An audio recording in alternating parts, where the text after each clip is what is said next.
Okay, so we are 6 rounds into the NRL season of 2020. Obviously, 2 of those rounds took place before the lockdown.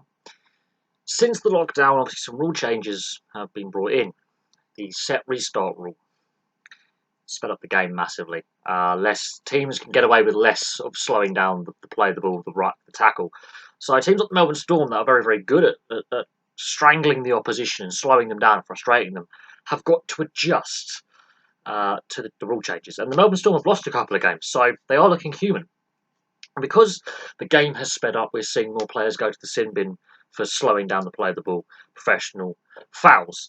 So we are seeing the officials pick up more of that wrestle on the floor, which fans themselves were saying, well, we want to get rid of this, we want to speed up the game. This game is sped up. It's far more entertaining. There's a lot more space on the pitch. Players are tiring. There's gaps in defence. There's more line breaks, more offloads, and some of the scoring has been quite high-scoring games. So, in that respect, the set restart rule has triggered a change in the style of play of the game. Now, if we review where teams are standing, I would say that the top 7 are very likely to make finals. That's your Parramatters, your Penriths, your Canberras, your Melbournes, your Roosters, your Rabbitohs, West Tigers, Newcastle Knights, that kind of thing. Top 7, top 8 are looking very likely to be the 8 teams that make finals football. The bottom half of the table is where there's some really interesting stories. So Brisbane, North Queensland and Gold Coast, the 3 Queensland teams all struggling. The Brisbane Broncos can't score in the second half to save their lives. North Queensland aren't doing much better. And Gold Coast can't defend. Plain and simple. These are teams that haven't adapted well to the set restart rule. They're not scoring enough. And Gold Coast, I think, as I said last year, I think could get the wooden spoon this year. I still think the same. I still think they're going to be wooden spoonists. They don't look like a team that's taking any steps forward. Brisbane look like they've taken a step back, and scoring, especially in the second half, is atrocious. They've blown leads. They've been blown out. They've, not scored enough. Mistake-ridden. And North Queensland, I think, are missing 1 or 2 pieces from being a pretty solid side. They have a lot of talent in their team, but they are missing a commanding halfback. They're missing a commanding number 9. 1 or 2 players, and then they're suddenly in the top 8. I think for North Queensland, they are sort of stuttering. Brisbane, I think, are in freefall. Gold Coast aren't taking the next step just to get better. Cronulla, I think, are also going to be in a dogfight this year at the wrong end of the table. They're not looking the team they were a couple of years ago when they won the grand final. And, yeah, well, Wade Graham is a pretty solid captain, but I think they are missing Paul Gallen in that dressing room. The team, there's a few injuries, there's player turnover. So they're not the team they were. Canterbury are obviously going through their rebuild phase, and a lot of young players there. And I think it will be interesting to see if they can pick up some momentum. Dragons won the last 2 games. They're picking up some momentum finally. It's taken a while. But again, I have concerns again long term whether they're going to really get enough momentum and enough results to get them in the top 8. And of course, we finish with the Warriors and Stephen Kearney being sacked. Something we weren't expecting. The thing is with the Warriors, when they win very well. When they lose, it's not good.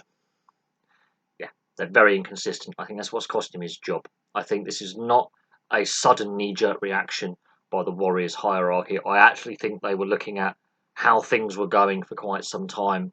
They haven't taken that step to be in the top 8 consistently. They have a very talented player base. Some really talented players play for the Warriors. But you look at it, and on paper, they should be a much better team than what they are. They should be a much better team than where they are in the table. And I think the inconsistency has cost Stephen Kearney his job. He hasn't got them consistent enough. But when they play well, their possession stats, their completion stats, their territory stats are amazing. But they're inconsistent. They win 1 week, lose the next, maybe lose the week after that, then win again, then lose, then win. There's no consistency of back-to-back wins, and I think that's what's holding them back is consistency, and I think that's possibly what has got Stephen Kearney sacked. So things to look at going forward. The top 8 is a really interesting mix. I think Newcastle really are the dark horses. Parramatta have proven themselves to be the real deal.